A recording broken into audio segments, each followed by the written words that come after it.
In this class, we'll discuss about dependency injection in Spring using constructor injection.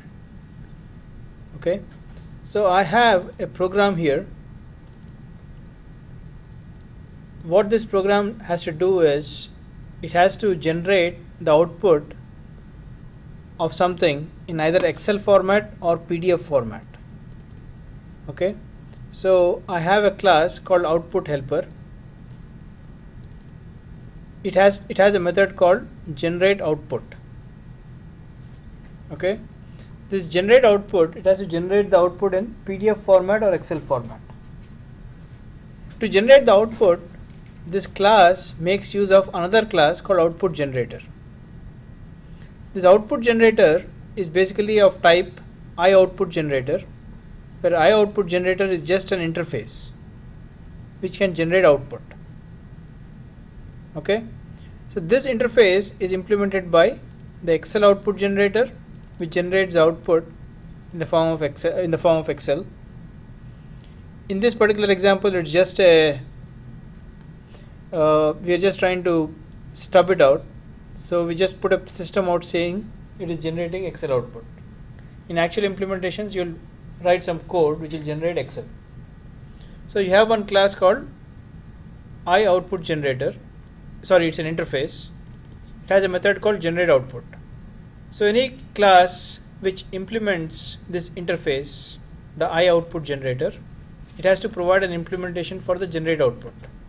So in the case of the PDF output generator, the generate output says generating PDF output. In the case of the Excel output generator, it says generating Excel output. Okay, and this iOutput generator is used by the output helper class. So there is a dependency between the output helper class and the output generator classes. But if you see in this code, in the output helper class, the output generator is never hard coded to either of these two. It is neither hard coded to the Excel output generator, nor is it hard coded to the PDF output generator. We only talk in terms of the interface. So when you invoke the generate output method from the output generator, which one gets invoked, the Excel one or the PDF one? If you are doing coding without using Spring, you would have hard coded to either one of the two. You would have said output generator is new CVS new Excel output generator or PDF output generator. Instead of doing that, we don't hard code this dependency. We wire this dependency in the Spring context file, and that Spring context file is in the resources folder, which is in the class path. So I have a file called dependency injection via constructor Spring context XML file. So let's look at this file. So it has a bean called output helper, which is of type output helper, and this class contains an output, has a property called actually this class, the output helper class, if you look at the constructor, it takes an argument of iOutput generator. So in your Spring context XML file, you will say that in the constructor argument, when you are creating this bean, you are saying use the bean which is referred by the bean with the ID of PDF output generator. So here in this bean configuration, in the Spring context configuration file, you have a bean called PDF output generator, which is of class PDF output generator. So this constructor, when you request from the Spring container to give a bean of ID output helper, it will create an object of output helper using the constructor, and in the constructor it will pass an object of PDF output generator. So in the constructor of the iOutput helper, this output generator is actually pointing to a PDF output generator. The PDF output generator implements the output generator. So there is a relationship between the PDF output generator and the iOutput generator. you can assign a class to an interface only if the class implements that interface. Otherwise, you cannot assign it. So, what you are doing is here you are making it as generic as possible. So that I output generator is like a placeholder. So that interface is basically like a placeholder. It can be pointing to PDF output generator or the Excel output generator depending upon how it is configured in the Spring configuration file. So it could be pointing to the PDF output generator or the Excel output generator. So let's run it and see what it generates. So what you do is go to the class go to the demo program. In the demo program, what you have to do is you have to load the Spring context configuration file by using the class path XML application context. And in the class path XML application context, you have to give the name of the XML file that you are loading. And this file gets loaded from the class path. So if you look at your project and look at the properties, and if you go to the Java build path, and then if you go to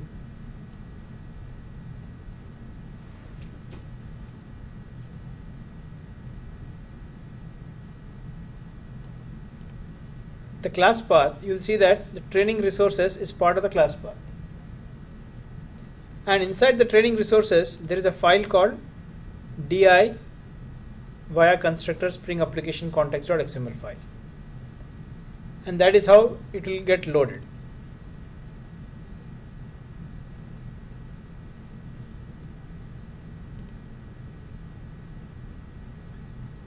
So in this demo program, we are loading it from the di via constructor spring context XML file. And then once you get the context, you can get the bean with the ID of output helper.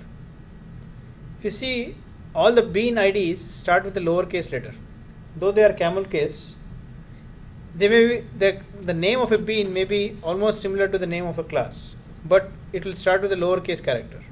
So in the Spring context file, you will see that it is an output helper with the first letter starting in the lowercase, and the name of this class is also output helper. You can use any meaningful name.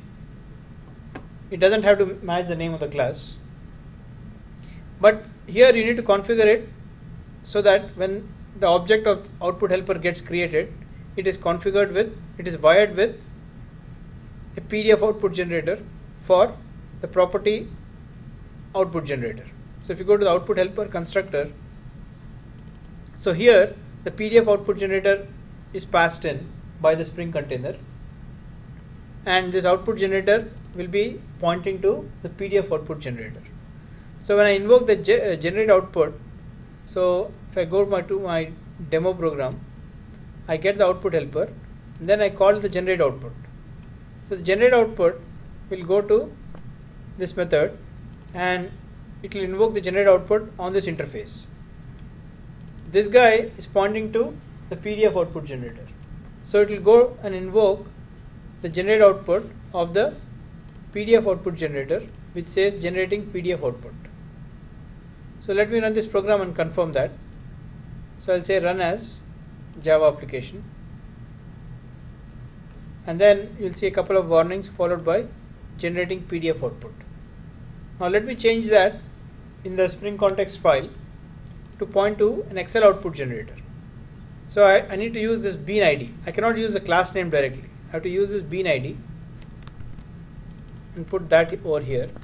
And if I run this program again, it should say generating Excel output. Now it says generating Excel output. So this is how constructor injection happens. So the most important thing to remember is you need to configure your Spring context XML file and use this tag called constructor-arg, and in that ref means referring to this bean with ID of this, and that should be configured somewhere else in the Spring context file. So you need to have configurations for different kinds of classes which implement that interface. And what is that interface? The output generator interface. So you have the Excel output generator and the PDF output generator. So you need to have two beans defined for that and use one of those two. Later on, if you want to change the implementation, you can change it without recompiling your application. Whereas if you had hard coded it, and in the traditional programming, if you are done without using Spring, this is how you would have done it. You would say, you would create an output helper class, then you will create an Excel output generator, and then you will set that to the Excel output generator. So instead of doing all this stuff, so here in your code you are hard coding it, right? Now let's say later on I want to change it to PDF output generator. So you have to go and make code changes and recompile your class.